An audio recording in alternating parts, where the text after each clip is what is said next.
Hi, this is Pat Moorhead with More Insights and Strategy, and we are here for another episode of Retail, Tech, and Fintech. Today is Monday. It is the Halloween edition, and I'm here with the always incredible, always intelligent Vice President and Principal Analyst for Retail and Finance, Melody Brew. How are you doing?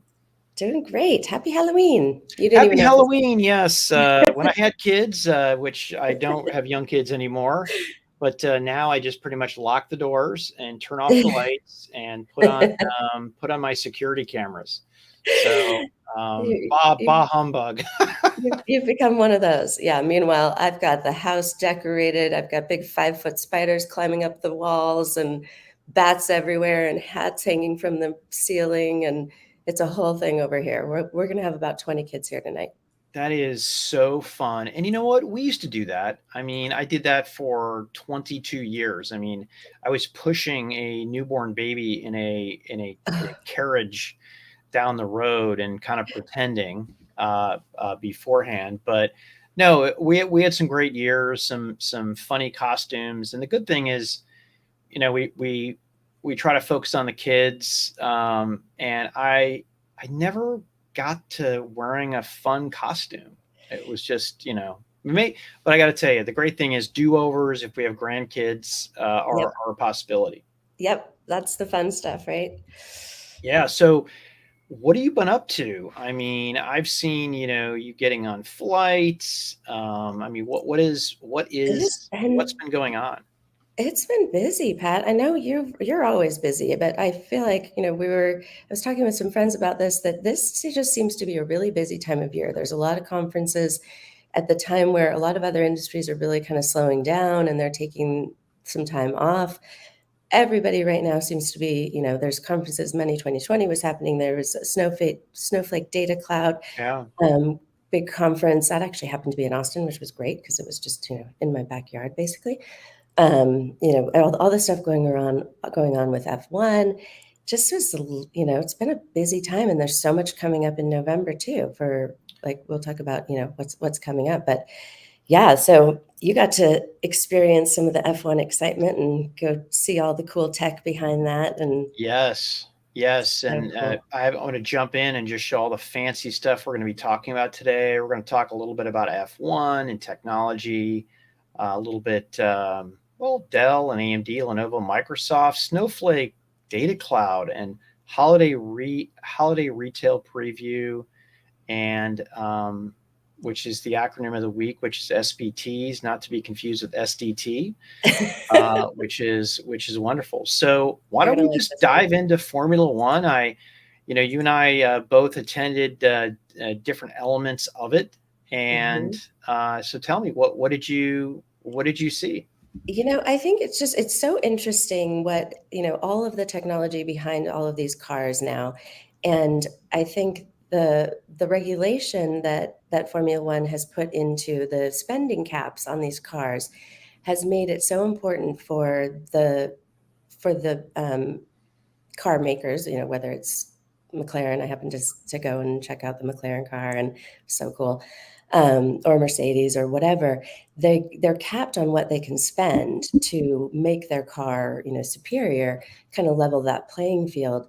And so they're really having to take a real, like, serious look at they can't just go hog wild and spend however much they want on the technology. So they have to really optimize their spending and the technology. So, it just happens to be, of course, the race was here in Austin, but there are a lot of Austin companies that are part of that, like really streamlining the car, whether it's aerodynamics or sensors, or all the things that are going into these cars that make it really um, optimized for every little thing. Like, it's crazy the number of things that they can do, in terms of like sensing the ground, sensing the turns. I mean, obviously these drivers still have to be, not only just in great shape, but they have to really know the track and they have to know the car and everything. But the car is becoming so much more intelligent. Yeah, the amount of terabit fiber cables going in and out, and the only reason I throw down the terabit is the amount of information. And there's really two problems. So first of all, it's a big data problem, but it's a real time problem as Yes. well. And they do, each team has a mini data center on site, and then there is a fiber speed link that goes back to whatever cloud or on-prem cloud that, that Mm-hmm. they that they want to use. It is pretty amazing, and I didn't really appreciate this even when my team ran the F1 sponsorship with Ferrari 15 years ago. It was a data, but it was small data. Now it's you can win or lose a race by 1/100th of a second. So Mm-hmm. the way the air flows over the car, the tire game, which we saw yesterday in the Mexico Grand Prix, was incredible. Literally, the winner, Max Verstappen, yay, he's my guy. He won, I think, because of Red Bull's strategy on which tires to use first, which was a Mm. soft tire and then go to a medium tire. Where Mercedes, who did really well, by the way, they started off on mediums, and they thought that then they went to hards, thinking that the mediums would degrade and the medium folks would slow down. But it is truly incredible.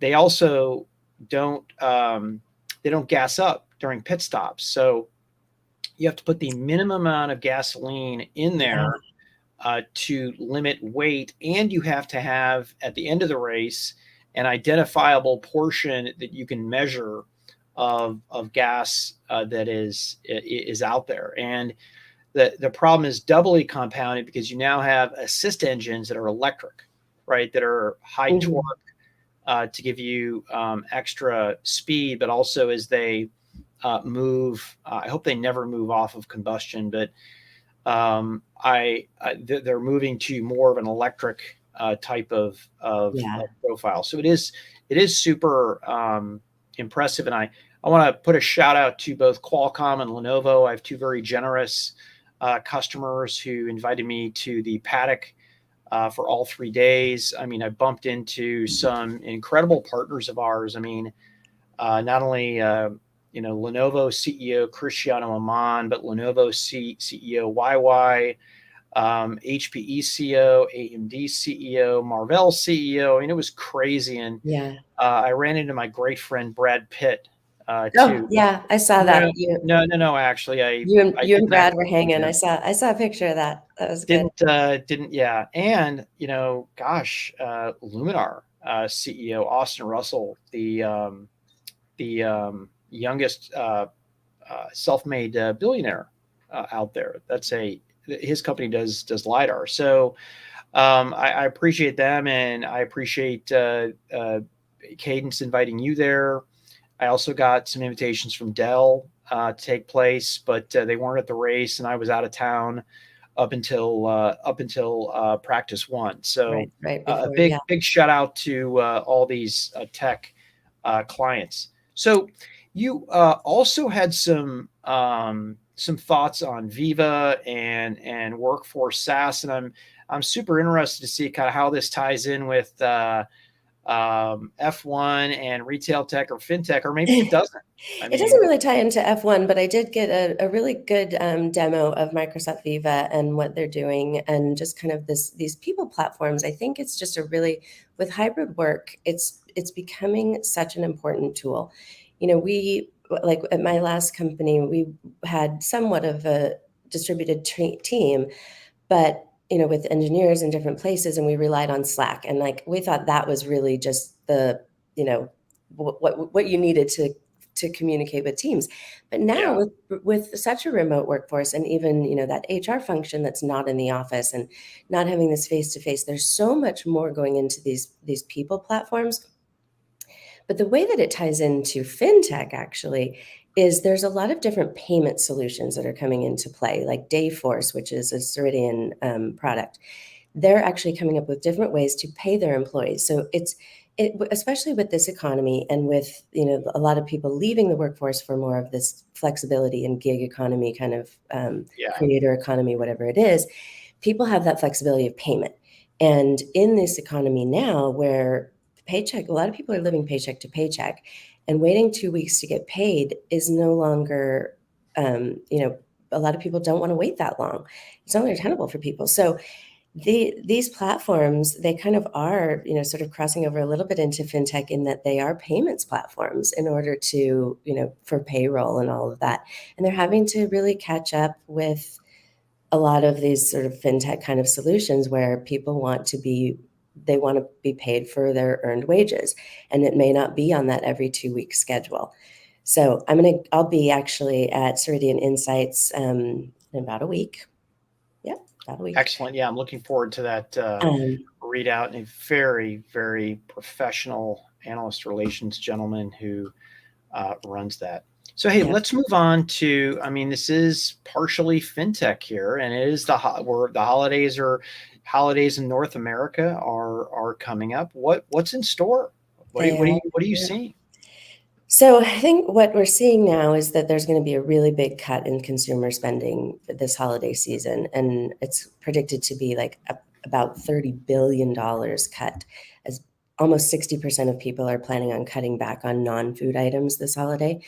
So really what is happening is spending is down, but it's also getting spread across a longer season. So as you've seen, Amazon has already had some of their big holiday sales. Target did the same. A lot of big retailers are kind of spreading it out because it can ease the pain of, that over several paychecks for people of their holiday spending. Adobe predicts that there's going to be about a 2.5% growth of online sales from November 1st to December 31st.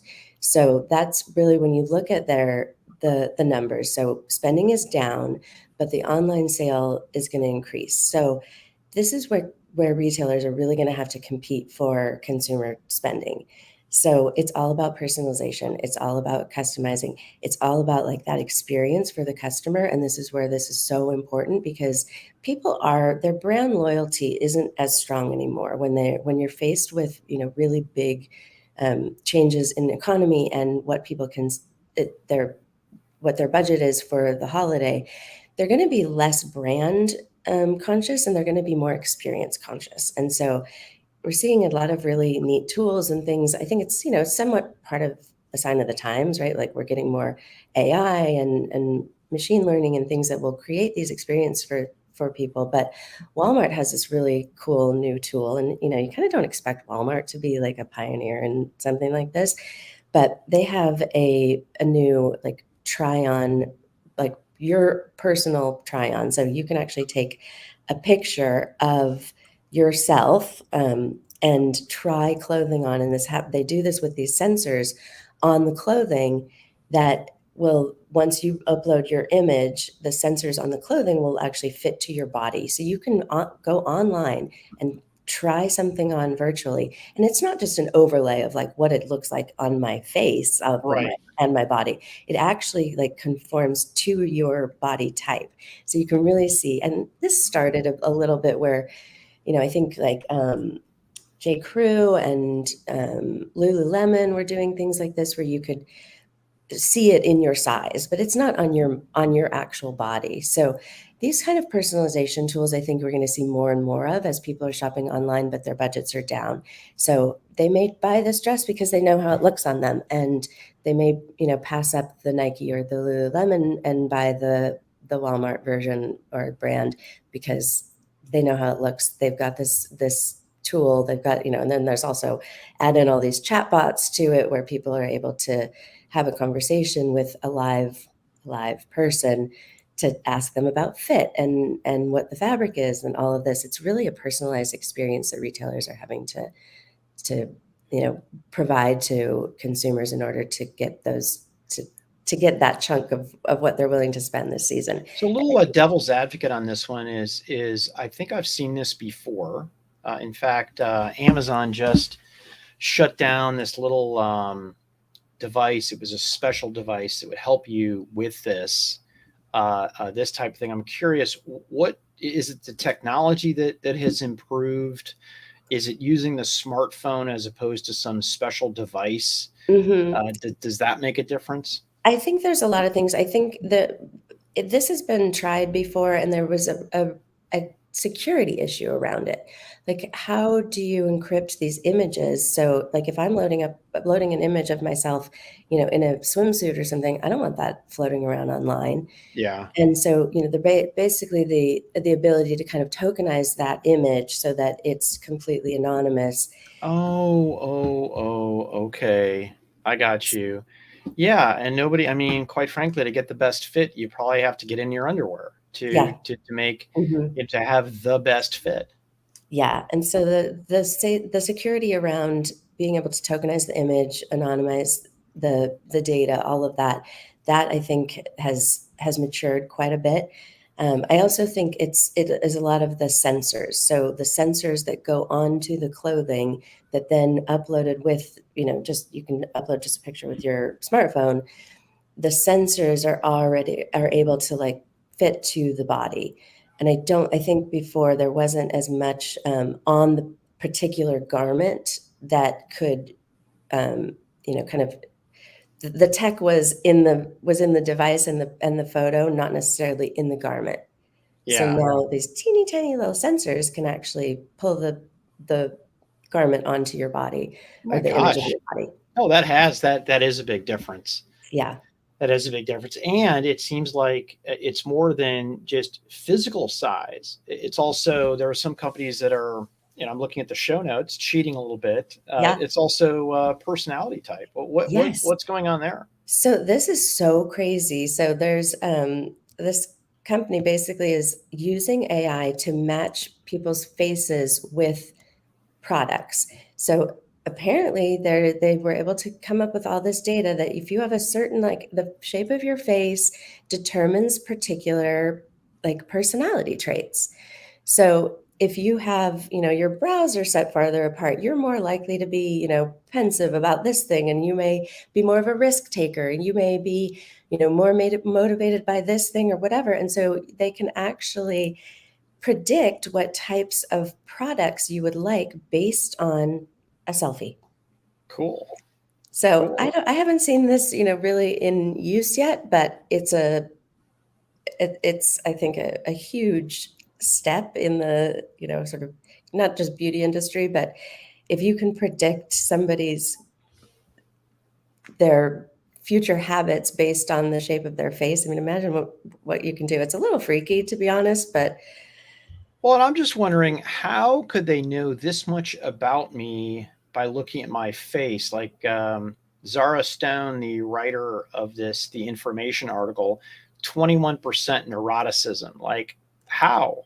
How do they know agreeableness? I mean, isn't it crazy? yeah, I It's mean, all. it's a machine learning challenge in Mhm. that you would have to go in, and your training data is basically, okay, this person looks like this and they are agreeable, extrovert, neurotic, or it's self identification, and then they train against that data for the upcoming data that comes down there. I have no idea, but it is interesting that I'm on Noom now trying to lose a bunch of weight. I've lost 9 pounds so far. I'm really happy Well done. about that. And it's heavy use of psychology in that, but they do Mhm. take you through a pretty heavy duty Q&A. Mhm. They ask you questions and kind of put you into a bucket. But every time I get amazed at the capabilities of technology, I'm always amazed. So I can't just write this one off. Yeah, it's really interesting because even like the tests, I don't know if you've ever done one of these, like 23andMe, they're able to, based on your DNA, identify certain personality traits, like your like ability to empathize. These are all things that are in your genetic makeup. So I think that it probably is Interesting. a lot of learning and data that goes into, if you have, if that's in your genetic makeup, there's probably some, particular markers in your physical appearance that you can draw that same data from, right? So I think there's a lot of that where there's probably a lot of auditing that has to go on to correct that, but there's been, a lot of data that's going into it that lines up. I've had some friends who have done the 23andMe, and they're like, "Oh, that's why I'm such a bad mom." Like, Interesting. it's I'm always afraid to do these. I mean, like, I Yeah. don't, I've Well, got it is. nothing to hide except, I used to trust the government and now I don't. Yeah. It's like somebody getting access to my DNA. I mean, someday we're going to be able to replicate DNA Hmm. and, put my DNA everywhere with, in maybe places that I don't want. Right. Yeah. I don't know if you Somebody, saw this about in Texas, they want, they're going to send out like DNA kits for children so that this is I did honestly, see this, yeah, along with fingerprinting to be able to track them if they get abducted. yes. So I've seen from, on Twitter, where you get a lot of information these days, and that's a whole nother subject we could go on. We need another show for that. But there are a lot of like prosecutors and what do you call it? Like public defendants saying, do not give your DNA to anybody Right. because there can be mix-ups, there can be those kind of issues. Like that's something, don't put your DNA out there, And so it is a lot of like, as much as you might want that information, like to have them study my face and tell me about that. Like I can also take a Myers-Briggs test and I can tell a lot about what I am without giving you all of this identifiable information about me, including my DNA and my blood and all of this. So but I just think, there's so much that retailers have at their fingertips to personalize and customize the experience for consumers that it's it's such a competition for dollars. Yeah. And so they have to do whatever it takes to be able to really give that personalization to customers and offer them what they want, when they want, in the channel they want it, at the time they want it, and how they want to pay for it. There's like a big cart abandonment issue. If people aren't able to pay for something the way they want to pay, they might just walk away from it. They don't care how much they want it. If it's like if they have to go and enter their credit card, they're not buying it. Like it's just so it's retailers really have to pay attention to all of these things, and it is really omni-channel. And now that we're looking at $30 billion less in spending over the next couple of months, it's important that retailers pay attention to all of these things and they know how to capture that customer. Yeah, I'll tell you, when it comes to logging in for internet on an airplane, I mean, now that they're starting to integrate Apple Pay, even though I'm not Yeah, a huge Apple fan, I am in. It is yeah, like glorious, right? To be able to pay for that thing and not have right to. out there and it works. Not to pull out your card, which is in your Yep. pocket. And if you're shoved Hmm. in the middle seat, And yeah, you're in like the state somehow seat. I have managed to do the past 3 weeks at least once that this happened. So let's close this segment out with with the acronym of the week, SBT, not to be confused with what I said before that I don't need to say STD. again. Yes, there we go. Thank you. Okay, so this is actually, I think you're going to like this one, Pat. SBT, SoulBound Token. So this is like an NFT, but it actually has some purpose. So, and sorry, I'm not an NFT hater or anything. The NFT, It sounds like you're a realist. the NFT people are going to come after me. I'm going to get canceled Oh, by the NFT people. No, yeah, but really, this has like some actual real life applications that really make sense. So a soulbound token is basically an NFT, but that cannot be transferred. It cannot be sold. It belongs to you, and it is an identifiable piece of information about you, and it cannot ever go away unless you burn it. So like you're the only person who can get rid of it. So it is being used in applications for Web3, but it's also something that like some real life applications that are really interesting. So, think about like we've both been in the workforce 25 something years. If I wanted to put on LinkedIn that I went to Harvard, probably nobody's going to check that. But if you have an SBT of that diploma, and that is something that like travels with your identity, your digital identity, you can actually verify things like that because then right. it's verified on the blockchain. So pieces of information. It's also used, for games, like if you have a skin or whatever, and that's yours and that's your, persona online or whatever it is. But I think as you say, the realist applications are really interesting. So, like take like a stock certificate, something like that, or ownership of something like a real, something like a title of your house would be transferable if you sell it, but your diploma is not transferable. Your birth certificate is not transferable. All of those things could be created into NFTs, but the soul-bound version of the NFT, which is an SBT. So I thought you would like this one, Pat. I mean, isn't this the perfect place for medical records?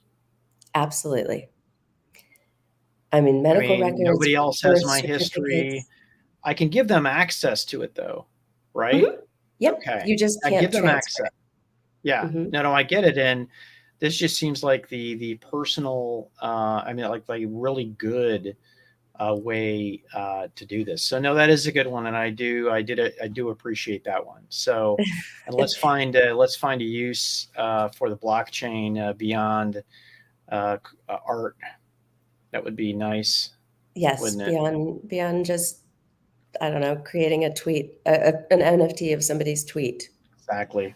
So we are both super busy. What is coming up for you? Coming up, so I'm spending I think it's like 12 days or something on the road in the next couple of weeks. I'm going to Ceridian Insights, where I'm actually really excited to come back and report more about this Dayforce that they have, which Right. is this people platform, as I call it. And then I will be at SAP Tech Ed. Excited about that. It's been a really long time since I've really spent any time with SAP. I've worked with them when I was back in my agency days, with their makers team. So really interested to see what they've got going on. And then we just get into the holidays, and I think there's lots of other stuff coming up. I'm going to spend a couple of days in Denver. I'm hoping we get some snow. They got a ton of snow last week, and I was like, oh, why can't it be next week when I'm there so I can get up and ski? So yeah, and I think you're on a few flights and on the road a bit, and then you're going to actually shut down a bit, which is so unlike you, Pat. But I'm very proud of you for doing that. Unlike me, yeah, this is my ninth week on the road. Now, on the road is defined by I've been in an airport.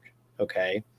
Doesn't mean I was gone for the whole week, but yeah, this week it's super, super exciting. So I'm hitting Cisco's partner event. Cisco does most of their business through partners, and it's been a while since I've been to this event in particular. So I think this is key for my learning to understand that. And then I'm doing Honeywell in Orlando. Unbeknownst to a lot of people, Honeywell is a tech company, just a different type of tech. Mm-hmm. And one of the techs that they have is a connected platform. So they're one of the world's largest suppliers to warehouses, energy companies. I mean, you name it, aerospace. That 777 jet has a Honeywell control system in it.